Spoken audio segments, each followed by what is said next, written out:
கிறிஸ்துவுக்குள் பிரியமானவர்களே, மழை பெய்து முடியும் போது வானத்திலே வானவில்லை நாம் பார்த்திருப்போம். இந்த வானவில் தேவாதி தேவனால் ஏற்படுத்தப்பட்ட ஒரு நித்திய உடன்படிக்கையாக இருக்கிறது என்று ஆதியாகமத்தின் புஸ்தகம் 9ஆம் அதிகாரம் 16ஆம் வசனத்திலே வாசிக்கிறோம். என்ன அது நித்திய உடன்படிக்கை? மனிதர்களின் பாவங்கள் பூமியிலே பெருகின போது ஜலத்தினாலே தேவன் பூமியை அழிக்க சித்தமாகி வானத்திலே மழையையும் பூமியிலே ஜலப்பிரளயமும் உண்டாகும்படி செய்தார். நோவாவும் அவருடைய குடும்பத்தாருமாகிய 8 பேரை தவிர மற்றவர்கள் எல்லாரும் மாண்டு போனார்கள். நோவா தேவனுடைய கோபத்தை தணிக்கும்படியாக ஒரு சுகந்த வாசனையாக ஒரு பலியை ஏறெடுத்து ஆண்டவரை நோக்கி பார்த்தார். அப்பொழுது அவர் நித்திய உடன்படிக்கையாக என் வில்லை வானத்திலே வைக்கிறேன் என்று சொல்லி இந்த வானவில்லை பார்க்கும் பொழுதெல்லாம் மனிதர்களின் அழிவை தள்ளி போடுகிறேன், இனி அவர்களை ஜலத்தினால் அழிப்பதில்லை என்று சொல்லத் தொடங்கினார்.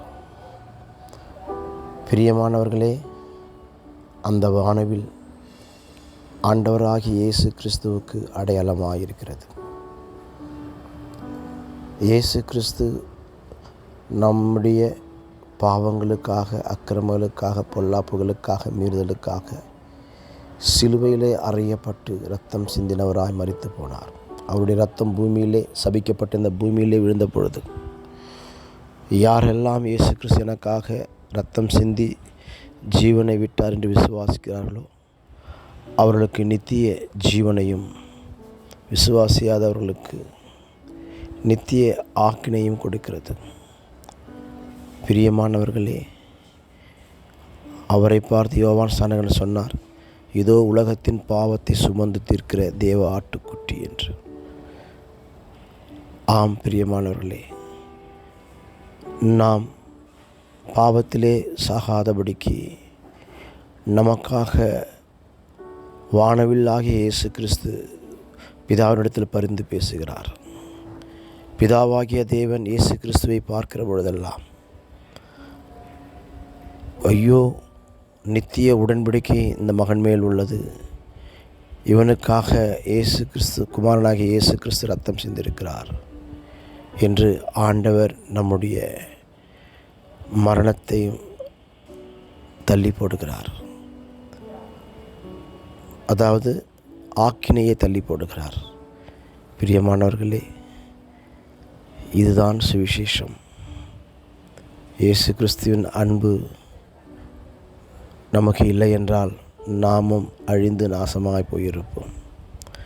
நம்மேல் அவர் இரத்தமாகிய வானவில்லை பார்க்கும் போதெல்லாம் நம்முடைய மரணத்தையும் நம்முடைய ஆக்கினையும் அவர் தள்ளி போடுகிறார். இன்னும் சொல்லப்போனால் மரணத்தை அடையாதபடிக்கு நித்திய ஜீவனை பெற்றுக்கொள்ளவும் அவர் நித்திய உடன்படிக்கை ஆகிய இயேசுவை நோக்கி பார்க்கிறார். வானவில் எப்படி இந்த பூமிக்கு அடையாளமாக இருந்ததோ அதே போல் இயேசு கிறிஸ்துவும் நாம் நித்திய ஜீவனை அடையும்படிக்கு நித்திய உடன்படிக்கையின் அடையாளமாக இருக்கிறார். ஆண்டவருடைய திட்டமும் தீர்மானம் நம்மால் புரிந்து கொள்ள முடியாது. நீங்களும் நானும் அந்த இயேசு கிறிஸ்துவை சொந்த இரட்சகராக ஏற்றுக்கொண்டது போல அநேகரும் ஏற்றுக்கொள்வதற்கு நாம் வழிகளை உருவாக்கி தருவோம். இயேசுவினிடத்தில் அவர்களை கொண்டு வருவோம். இயேசுவின் அன்பை அவர்களுக்கு சொல்லித் தருவோம். தேவன் உங்கள் ஒவ்வொருவரையும் ஆசீர்வதிப்பாராக.